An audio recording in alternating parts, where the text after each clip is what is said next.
Hello everyone. अब हम discuss करेंगे अपना HPSC असिस्टेंट प्रोफेसर के पेपर का क्वेश्चन नंबर 12। क्वेश्चन नंबर 12 क्या है? Which type of spectroscopy is use to determine the bond length of the diatomic molecule CO and N2। हमें ये बताना है कि कौन सी स्पेक्ट्रोस्कोपी यूज होगी बॉन्ड लेंथ निकालने के लिए। If the spacing between two adjacent line of the spectrum which is used to determine the bond length is 3.844 centimeter inverse for CO and 7.992 centimeter inverse for N2. Determine the bond length of these molecule. Spectroscopy बतानी है, spacing दे रखी है। Carbon monoxide के case में कितनी दे रखी है? 3.844। और नाइट्रोजन N2 के केस में क्या दे रखी है? 7.992 सेंटीमीटर इनवर्स। एक तो हमें निकालनी है determine the bond length of these molecule, और दूसरा बतानी है कौन से टाइप की स्पेक्ट्रोस्कोपी है। तो सोल्व करते हैं। We use the following type of spectroscopy based on their molecular properties. Number first carbon monoxide को लेते हैं। Carbon monoxide use pure rotational spectroscopy और माइक्रोवेव स्पेक्ट्रोस्कोपी। क्यों? Carbon monoxide is a heteronuclear diatomic molecule. Heteronuclear मतलब इसमें क्या है? अलग अलग है ना, कार्बन अलग है, ऑक्सीजन अलग है। हेट्रोन्यूक्लियर डाइएटॉमिक मॉलिक्यूल है। और क्या है? With a permanent dipole movement, जिसकी डाइपोल मूवमेंट भी है, तो मेकिंग इट माइक्रोवेव एक्टिव। तो कार्बन मोनोऑक्साइड कैसा करेगा? प्योर रोटेशनल और माइक्रोवेव स्पेक्ट्रोस्कोप। दूसरा है हमारे पास nitrogen N2, use rotational Raman spectroscopy. वो वाला क्या था? वो तो था प्योर रोटेशन माइक्रोवेव स्पेक्ट्रोस्कोपी। ये क्या है? Use rotational Raman spectroscopy. N2 is a homonuclear, same है ना दोनों molecule, homonuclear diatomic molecule with no permanent dipole movement. उसके केस में डाइपोल मूवमेंट थी, इसमें नो परमानेंट डाइपोल मूवमेंट, तो इसका मतलब वो माइक्रोवेव इनएक्टिव है। But it's polarisability change during rotation. इसकी पोलराइजेबिलिटी रोटेशन के टाइम चेंज कर जाती है, तो making it's Raman active.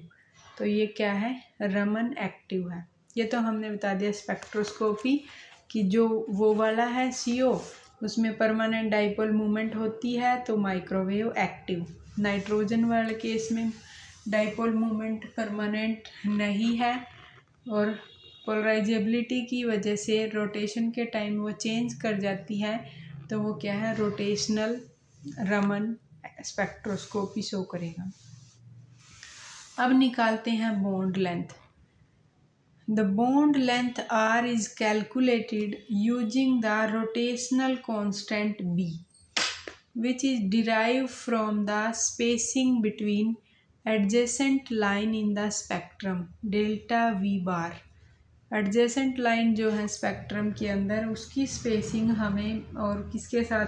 Rotational constant के साथ रिलेशन बताएगी, तो वो हमें हेल्प करेगा बॉन्ड लेंथ को निकालने में। तो सबसे पहले स्पेसिंग डेल्टा V बार हम माइक्रोवेव एक्टिव के लिए देख लेते हैं, यानी कि कार्बन मोनोऑक्साइड के लिए देख लेते हैं। जब हम माइक्रोवेव एक्टिव देखते हैं तो उसके केस में जो स्पेसिंग आती है डेल्टा V बार, वो होती है 2B। और रमन के केस में जो डेल्टा V बार का में गैप होता है स्पेसिंग का, वो होता है 4B।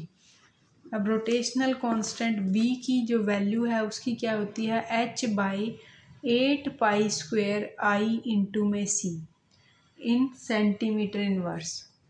I क्या है यहाँ पर, मोमेंट ऑफ इनर्शिया, जिसकी वैल्यू होती है mu r square, where r क्या है, रेडियस जो दे रखी है, और म्यू क्या है, रिड्यूज मास, जिसकी वैल्यू क्या होती है m1 m2/m1 + m2।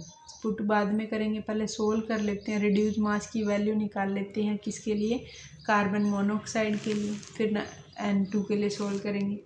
फाइंड, पहले बी फाइंड करते हैं, सबसे पहले कार्बन मोनोऑक्साइड के लिए बी फाइंड करना है। 2b की वैल्यू हमें गिवन है, कितनी है, स्पेसिंग दे रखी है ना डेल्टा वी बार, वो है 3.844, तो b की वैल्यू हमारे पास आ गई 1.9, सोल्व करके इसको डिवाइड करके 1.922 सेंटीमीटर इनवर्स। उसके बाद रिड्यूस मास निकालना है, using atomic mass of carbon 12 mu and oxygen 15.99 mu, तो mu reduce mass m1 into m2/m1 + m2, और AMU में है तो 1.66 इंटू 10⁻⁻27 kg, तो सोल्व करके आ गया 1.139 इंटू 10⁻⁻26 kg। इसके लिए रिड्यूस मास निकल गया। I और R और निकाल लेते हैं। I क्या होता है, mu r square, reduce mass, यहाँ से देखो ना, मोमेंट ऑफ इनर्शिया I क्या है, म्यू इंटू में आर स्क्वेयर। अगर यहाँ से I निकाल लें तो ये देखो I उधर जाएगा, h/8π² BC आ जाएगा, तो यहाँ से देखो, तो इसी तरीके से निकाला h/8π², यहाँ b इसकी वैल्यू जो अभी निकाली, b की वैल्यू और c की वैल्यू पुट करके ये आ गया हमारा 1.456 इंटू 10⁻⁻46 kg मीटर स्क्वेयर। अब हमें पता है I क्या होता है, म्यू आर स्क्वेयर, R की वैल्यू क्या होती है, I/म्यू, तो यहाँ पुट करेंगे 1.456 10⁻⁻46 1.139 10⁻⁻26, सोल्व करके आ गई R की वैल्यू 1.131 एंगस्ट्रॉम। अगर भाई कोई कैलकुलेशन मिस्टेक लगे ना, आप खुद भी चेक कर लेना इसके बाद, तो ठीक ही होना चाहिए। अब है दूसरा, इसके लिए निकाल लिया हमने, बॉन्ड लेंथ निकालते हैं हम किसके लिए, N2 के लिए। सबसे पहले हम क्या करते हैं, स्पेसिंग देखते हैं कितनी गिवन है, for b is equal to this, b की वैल्यू 1.998। फिर रिड्यूस मास निकाल लेंगे म्यू, जो कि क्या है, n का होता है 14.007 म्यू, AMU होती है ये वैल्यू। तो म्यू कैसे निकाल लेंगे, देखो सेम ही है, एक ही तो मॉलिक्यूल है, तो m1 into m2 divided by 2 m1 plus divide by m1 + m2, तो अपने आप ही 2 आ गया नीचे, इंटू में AMU चल रहा था, उसको किलोग्राम में कन्वर्ट करने के लिए मल्टीप्लाई कर लिया, तो ये आ गया 1.163 इंटू 10⁻⁻26 kg। अब हम कैलकुलेट करेंगे I और R को। I को निकालने के लिए फिर से वही H इधर ले गए, सारा का सारा ये फॉर्मूला था ना, I उधर ले गए, h/8π² B इंटू में C, सारी वैल्यू फिर से पुट करी, यहाँ से हमारी वैल्यू आ गई I की, I आ गया 1.401 10⁻⁻46 kg मीटर स्क्वेयर। फिर R की वैल्यू निकाल ली, √I/म्यू 1.097 एंगस्ट्रॉम। तो यही पूछा था। एक तो आप क्या बताओ कि determine the bond length of these molecule, और दूसरा स्पेक्ट्रोस्कोपी। ये भी क्वेश्चन हमारा 10 मार्क्स का क्वेश्चन था, ये कंप्लीट हो गया। इसके बाद हम अपना नेक्स्ट क्वेश्चन करेंगे। Thank you.